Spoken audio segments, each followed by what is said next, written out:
Welcome to my YouTube channel. आज करेंगे specific heat of solids. देखो, जो स्पेसिफिक हीट देते हैं हम सॉलिड्स को, वो मेनली किस में यूज़ होती है? दो वेज़ में यूज़ हो जाती है। एक तो उसको लैटिस को वाइब्रेट करवाने में, और जो इलेक्ट्रॉन्स जो हैं मेटल्स में या सॉलिड्स में या सेमीकंडक्टर्स में, उनको हायर लेवल्स में एक्साइट करवाने के लिए।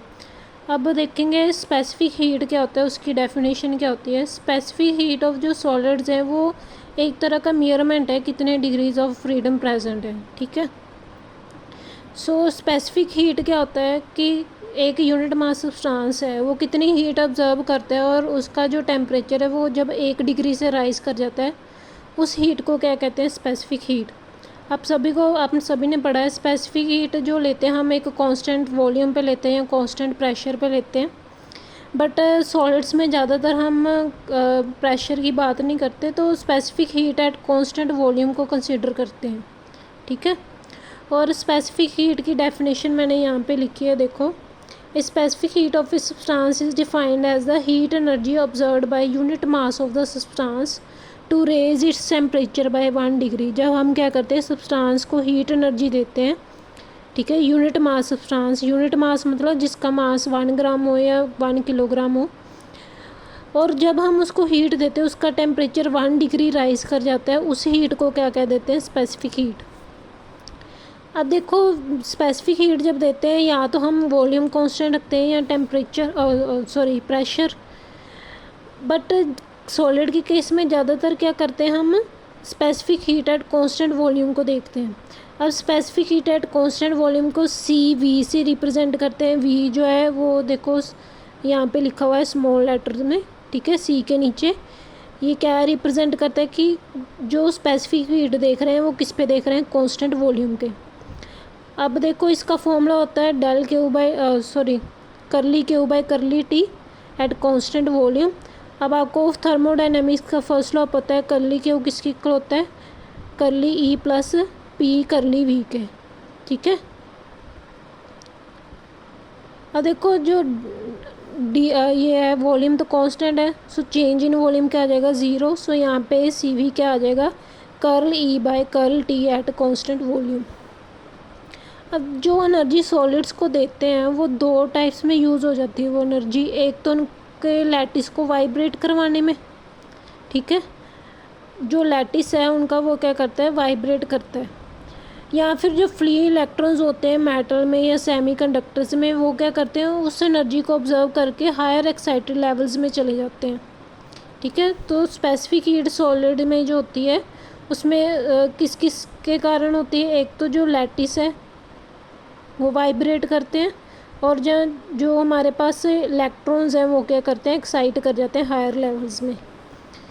जो इलेक्ट्रॉनिक कंट्रीब्यूशन होती है स्पेसिफिक हीट में वो बहुत कम होती है एट रूम टेम्परेचर, क्योंकि जो एनर्जी देंगे वो सारी किस में यूज़ हो जाएगी? वो लैटिस को वाइब्रेट करवाने में। सो हम क्या फिर कंसीडर करते हैं? सिर्फ specific heat contribution by lattice. अब इसके बेसिस पे एक लॉ आया था स्पेसिफिक हीट प्रूव करने के लिए, ठीक है, सो उसको देखेंगे कौन सा लॉ है? ड्यूलंग एंड पेटिट लॉ। तो इसमें क्या उसने ड्यूलंग और पेटिट लॉ में क्या है, हमारे पास जो स्पेसिफिक हीट है रूम टेम्परेचर पे, वो सॉलिड, आप देखोगे सॉलिड्स में वो टेम्परेचर पे डिपेंड नहीं करती है, वो क्या होती है? Independent of temperature. तो इसको प्रूव करने के लिए देखो, वाइब्रेशनल एनर्जी जो होती है पार्टिकल की पर डिग्री ऑफ फ्रीडम, वो कितनी होती है? KT। टोटल एनर्जी कितनी हो जाएगी? 3NKT, क्योंकि हमारे पास टोटल पार्टिकल क्रिस्टल जो है उसमें टोटल कितने पार्टिकल्स होंगे? N आइडेंटिकल पार्टिकल्स होंगे, और हर एक पार्टिकल के 3 डिग्री ऑफ फ्रीडम है। ठीक है, सो हमारे पास टोटल एनर्जी क्या आ जाएगी? 3NKT। ओके जी, टोटल एनर्जी कितनी आ जाएगी vibrational of a crystal? 3NKT। And CV क्या होता है हमारे पास? Specific heat at constant volume. इसका फॉर्मूला है curl E by curl T। So जब हम इसका डिफ्रेंशिएशन करेंगे विद रिस्पेक्ट टू T, ठीक है, तो हमारे पास क्या आ जाएगा? 3NK। सो देखो 3NK, NK को आप R भी लिख सकते हो। R क्या होता है यहाँ पे? Universal gas constant. ठीक है। जब आप इसकी वैल्यू पुट करोगे आर की और 3 से मल्टीप्लाई करोगे तो आपके पास ये कांस्टेंट वैल्यू आ जाएगी 24.9 पर मोल पर केल्विन। सो यही क्या है ड्यूलंग एंड पेटिट लॉ कि हमारे पास जब हम रूम टेम्परेचर पे देखते हैं जो हीट कैपेसिटी होती है वो इंडिपेंडेंट ऑफ टेम्परेचर होती है। ठीक है। सो ये हमारे पास ग्राफ है C V specific heat at constant volume और टेम्परेचर वर्सेस ग्राफ है। देखो यहाँ पे क्या है हमारे पास ये जो स्पेसिफिक हीट है वो क्या है कांस्टेंट है रूम टेम्परेचर पे। जैसे जैसे हम टेम्परेचर को डिक्रीज़ करते हैं, ठीक है, जैसे जैसे टेम्परेचर टेंड्स टू ज़ीरो होता है तो वैसे वैसे स्पेसिफिक हीट भी क्या करती है टेंड्स टू ज़ीरो हो जाती है। ठीक है। और किसको फॉलो करती है टी क्यूब सी वी जो है constant specific heat at constant volume किसके डायरेक्टली प्रोपोर्शन होती है टी क्यूब के, इसको फॉलो करती है। ठीक है, इस रिलेशन को फॉलो करती है। तो और मेल्टिंग पॉइंट या मेल्टिंग पॉइंट से जो टेम्परेचर है वो क्या है जो रूम टेम्परेचर पे सॉलिड्स जो हैं वो क्या है उनकी जो वैल्यू होती है स्पेसिफिक हीट की वो कांस्टेंट होती है। कितनी होती है 3R। क्लियर। अब जो मैंने जो एक्सपेरिमेंटल फैक्ट्स थे हीट कैपेसिटी के अबाउट वो मैंने सारे यहाँ पे लिख दिए हैं इस ग्राफ के अकॉर्डिंग। तो रूम टेम्परेचर पे क्या होता है हीट कैपेसिटी इंडिपेंडेंट होती है टेम्परेचर के। सी वी किसके इक्वल होता है 3R के, जिसकी वैल्यू क्या होती है जूल पर मोल पर केल्विन में इतनी होती है और कैलोरी पर डिग्री पर मोल में कितनी होती है 5.96 up to melting point of solids तक। ठीक है। उसके बाद क्या होती है ग्रेजुअली डिक्रीज़ होती रहती है और टी क्यूब को फॉलो करती है और जब टेम्परेचर टेंड्स टू ज़ीरो हो जाता है सी वी क्या हो जाती है tends to zero. At low temperature जो सी वी का ग्राफ है ये देखो फॉल करना स्टार्ट कर गया और टेंड्स टू ज़ीरो हो जाता है at T tends to zero. T क्या है यहाँ पे टेम्परेचर। हीट कैपेसिटी जो है वो कौन सा लॉ फॉलो करती है टी क्यूब लॉ फॉलो करती है near T is equal to zero. ठीक है।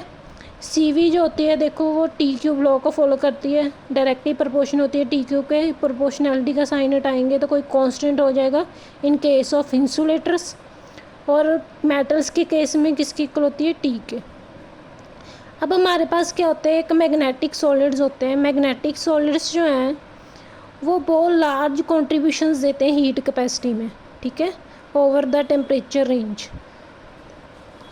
क्योंकि उसमें जो देखो मैग्नेटिक सॉलिड्स जो उनमें जो मैग्नेटिक मोमेंट्स हैं वो क्या होते हैं अलाइंड होते हैं, ऑर्डर्ड होते हैं। ठीक है। इसके कारण उनकी जो शार्प पीक्स आती हैं क्यूरी टेम्परेचर के पास। ठीक है, पीक्स आती है हमारे पास हीट कैपेसिटी की।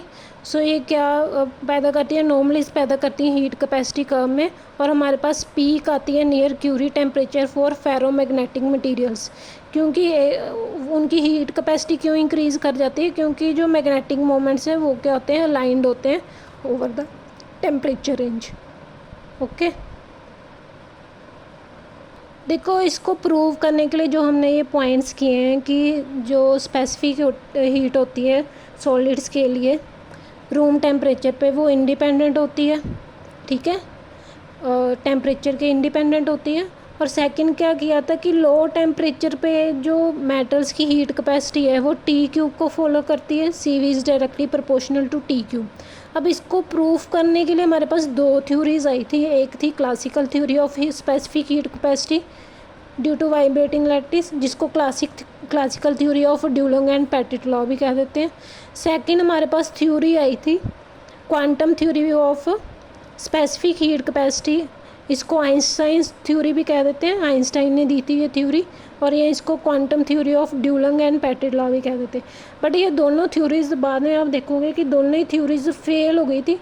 इन्होंने क्या किया था फिर उसके बाद एक और थ्योरी आई थी डी बाय थ्योरी, जिसने ये इस सॉलिड्स के बिहेवियर को पूरा एक्सप्लेन किया था।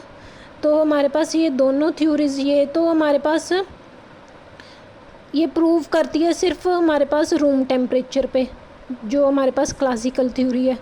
जो आइंस्टाइन थ्योरी है उसमें हमारे पास लो टेम्परेचर पे भी कर्व आई थी, बट जो उसकी वैल्यूज़ थी वो एक्सपेरिमेंटल कर्व, जो ये वाली एक्सपेरिमेंटल कर्व आती है हमारे पास ये वाली, ठीक है, उससे ज़्यादा ग्रेजुअली रैपिडली डिक्रीज़ कर रही थी आइंस्टाइन की कर्व।